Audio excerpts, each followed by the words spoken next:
Whatever you're going to do it now. Unraveling of the mystery. What is controlling us? Someone inside the silo knows exactly what Jules has forgotten, and they're finally ready to make contact. The trailer for Silo Season 3 Episode 2 has dropped, and hidden inside it are clues that could reveal the identity of the person who sent Jules that mysterious note, the truth about whether Lucas Kyle is actually alive, and perhaps the biggest bombshell of them all, the true identity of the algorithm itself. Because the more I've watched this trailer back, the more I'm convinced that the voice controlling everything inside the silo isn't just a machine. It might be someone we've already met, someone who lived over 300 years ago, and someone whose decisions are about to doom the entire world. So with the next episode titled, It's All Good arriving this Friday, I wanted to break down everything the trailer is telling us and share my theories and predictions on what I think is about to go down. So let's get into it. Who sent Jules the message? With the season premiere ending on Jules receiving that note, the single biggest question heading into episode 2 is who actually sent it to her. The trailer leans right into this mystery, and the official synopsis telling us that Billings investigates a disappearance only deepens it further.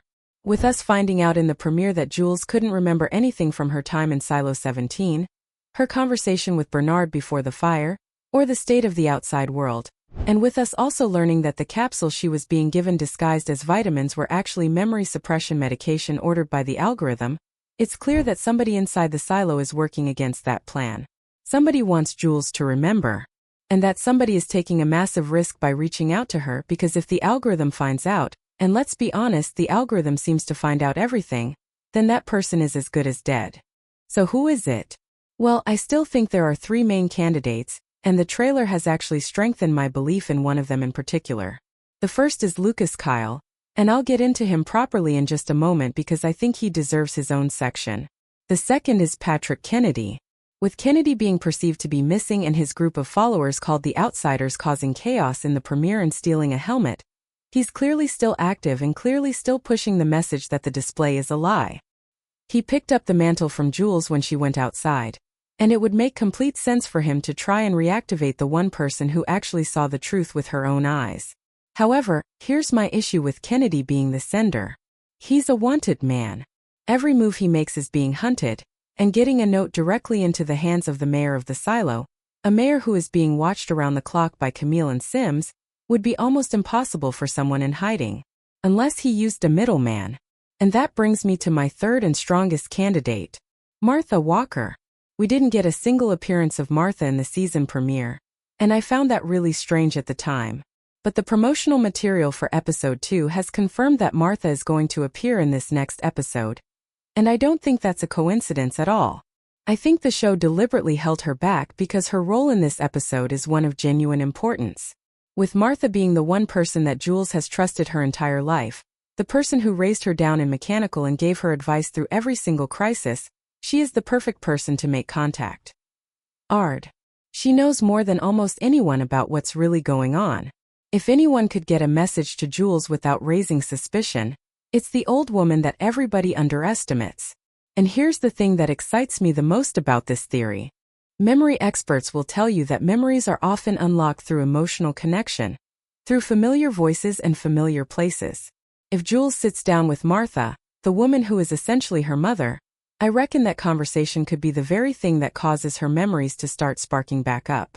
But there's one more possibility that changes everything, and it's the one the trailer wants us to think about the most. Is Lucas Kyle alive? Lucas Kyle was perceived to be missing by Sims and Camille in the premiere, and with him not being seen in months, most people inside the silo have presumed him to be dead. But I don't buy that for a single second. There is absolutely no chance that the show killed off Lucas Kyle off-screen. This is a character who descended into the tunnel beneath the silo, who spoke directly with the algorithm, and who was told the truth about the safeguard by a voice that knew his name. You don't build a character up like that for 2 seasons just to quietly delete him between episodes. I believe Lucas is only missing because he doesn't want to be found, and I think there's a very good reason for that. Think about what Lucas knows. He knows what the algorithm really is. He knows about the safeguard that could wipe out everyone inside the silo. He was the last person to properly communicate with the intelligence that runs everything. That makes him the single most dangerous man in Silo 18, and it also makes him the single biggest target. If the algorithm ordered Camille to increase the dosage of Jules' memory suppression medication just to stop her spreading hope, then imagine what it would order to be done to a man who knows the full truth. Lucas going dark isn't cowardice. It's survival. And with the synopsis telling us that Billings investigates a disappearance, I reckon that disappearance is going to be either Lucas Kyle or Patrick Kennedy, which means one of these two men is about to get a proper focus. Here's my prediction. I think Lucas has spent these 3 months hiding somewhere in the down deep or in the forgotten levels of the silo, watching and waiting. And the moment he heard that Jules was alive and back inside the silo, everything changed for him. He cared about her. He fought for her. And now she's the mayor, which means she has power, but she's also being controlled, which means she's in danger. I'd almost love to see the moment where Jules follows the instructions in that note and comes face to face with Lucas in the shadows, and he plays her something or shows her something that brings it all flooding back. The cycle almost beginning again, just like it did when she first uncovered the hard drive. However, if Billings gets to the bottom of the disappearance before Jules gets her answers, then Lucas' hiding place might be exposed to the very people he's hiding from. And that would put both of them in the algorithm's crosshairs at the same time. Billings and the investigation. With the official synopsis for episode 2 confirming that Billings investigates a disappearance, I want to talk about Billings for a moment, because I think he's quietly becoming one of the most important characters in this entire season. Billings is a man caught between two worlds. He's a judicial man by training, a man who believes in the pact and the rules, but he's also a man who has seen too much to keep pretending everything is fine. He watched what happened to Jules. He's seen how Sims and Camille operate. And in the premiere, he seemed to be on the fence about the committee and about the trustworthy nature of the people around him. So the question becomes, when Billings starts pulling on the thread of this disappearance, what happens when the thread leads him somewhere he's not supposed to go? Because here's the thing about investigations inside the silo. They never stay small. Holston investigated his wife's death and ended up outside. Jules investigated George's death and ended up uncovering the biggest lie in human history. Investigations in this show are the engine that drives everything, and now Billings has been handed one. If the missing person turns out to be Lucas Kyle, then Billings is about to walk directly into the algorithm's most sensitive secret. And if it's Patrick Kennedy, then he's about to walk into the middle of a brewing rebellion. Either way, I reckon this investigation is going to force Billings to finally pick a side. My prediction is that Billings starts this episode working for the system and ends it doubting the system entirely, just like everyone else who has ever looked too closely at how this silo really works. And with his syndrome already making him a liability in the eyes of judicial, he knows better than anyone what happens to people who become inconvenient.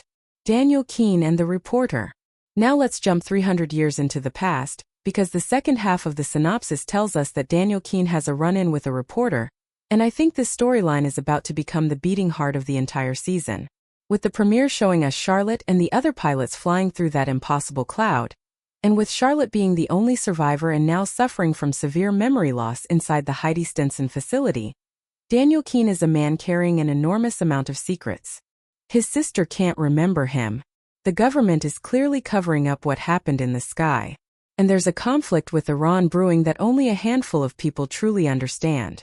Into all of this walks a reporter, and I think we all know who that reporter is going to be. Helen Drew. Helen was introduced in the season 2 finale alongside Daniel in that restaurant in Washington, D.C. after the dirty bomb went off. And the show has made it very clear that these two characters are on a collision course. With Helen being a journalist chasing the truth about what really happened to those pilots, and with Daniel being a congressman trying to protect his sister and climb his way onto the Iran committee, their interests are completely opposed. And yet, if the books and the structure of this story are anything to go by, these two are going to end up matching to each other in a much deeper way. So this run-in isn't just a confrontation. I reckon it's the beginning of the most important relationship in the flashback timeline. My prediction is that Helen shows up asking questions about Charlotte. Daniel stonewalls her to protect his sister and his career, but something about her persistence gets under his skin. And here's the darker layer to this. Every question Helen asks brings her closer to a truth that the government will do anything to bury. In a world where pilots who saw too much conveniently lose their memories, being a reporter who knows too much might be the most dangerous job in America. Is Daniel Keene the algorithm? And that brings me to the biggest theory of them all. with Ed Harwood's analysis in the premiere telling us that the tunnels and pipes running through the silo were most likely built around 300 years ago. The timeline of the flashback scenes lines up almost perfectly with the founding of the silos. And that means Daniel Keene isn't just a side character in a history lesson. He's potentially one of the founders themselves, with him being a congressman pushing to get onto the Iran committee, and with him having personal experience of both the dirty bomb and whatever destroyed those planes in the sky. Daniel is being positioned as a man who understands the threat better than anyone. And men who understand the threat are exactly the kind of men who end up in the room when the decision gets made to put humanity underground. But here's where it gets really interesting.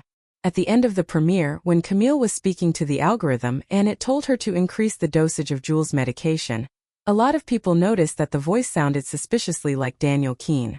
And I've gone back and listened to it several times, and honestly it kind of does. So the theory writes itself. What if the algorithm isn't just an artificial intelligence built by the founders? What if it's built on Daniel Keene himself? His voice, his mind, his decision-making, perhaps even a digital copy of his consciousness, uploaded to watch over the silos for centuries after his death. It would explain why the algorithm behaves less like a cold machine and more like a paranoid politician, suppressing hope, managing information, and treating the people of the silo like voters who can't be trusted with the truth. And if that theory is right, then every scene we watch of Daniel in the past isn't just backstory. It's the origin story of the villain of the entire show, the man who chose to save humanity by imprisoning it.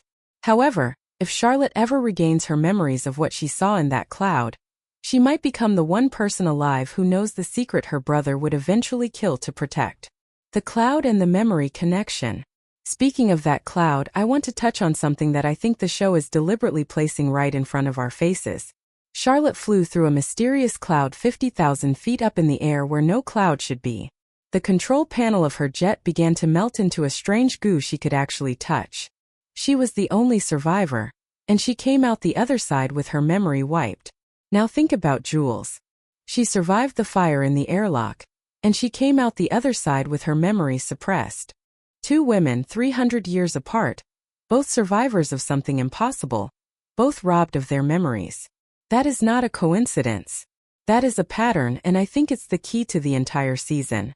My theory is that whatever was inside that cloud, whether it was a weapon developed by Iran, some kind of experimental nanotechnology, or something the American government itself was testing and covering up, it's connected to the same technology that would eventually be used inside the silos.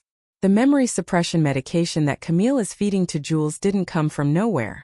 Somebody invented it. Somebody tested it. And I reckon the story of Charlotte and that cloud is the story of where it all began. The founders didn't just build bunkers. They built a system for controlling what people remember, because they learned 300 years ago that a population that can't remember the truth is a population that can't rebel against it.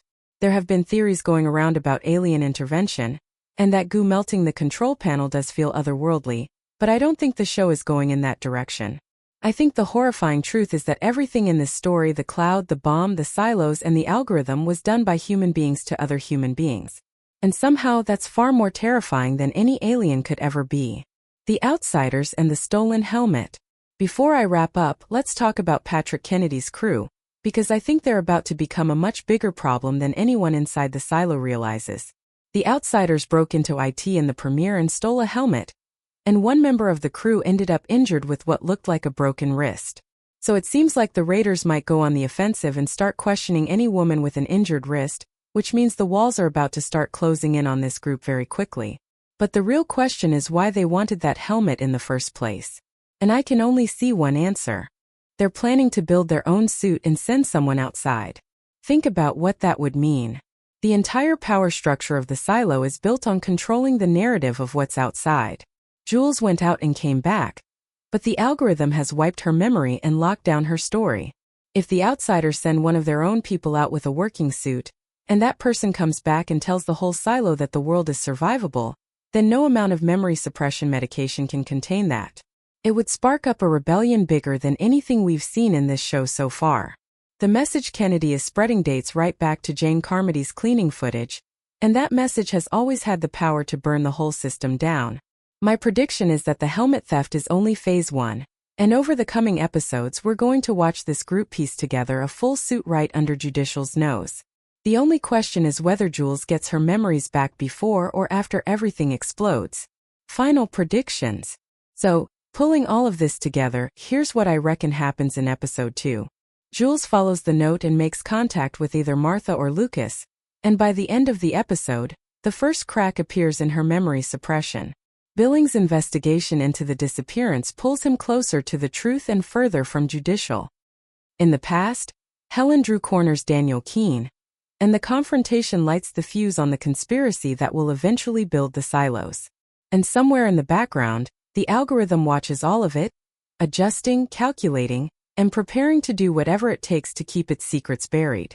I do also wonder if Sims is going to grow even more distant from Camille, because it's clear the algorithm trusts her more than it trusts him, and a man like Sims doesn't handle being undermined very well. He spent years feeling second best to Bernard, and now he's feeling it all over again inside his own marriage. That resentment is going to boil over eventually, and when it does, it might just hand Jules the ally she never expected. So there you have it, my full breakdown of the Silo Season 3 Episode 2 trailer, and everything I think is coming when the show returns this Friday. Who do you think sent Jules the message? Is Lucas Kyle alive and hiding in the down deep? And do you believe Daniel Keene is the true identity of the algorithm? Let me know all of your theories and predictions in the comments below, because I read every single one. And if you enjoyed this breakdown, make sure you hit that like button and subscribe with notifications turned on, because I'll be covering every single episode of Silo Season 3 right here on the channel. Thanks for watching, and I'll see you in the next one.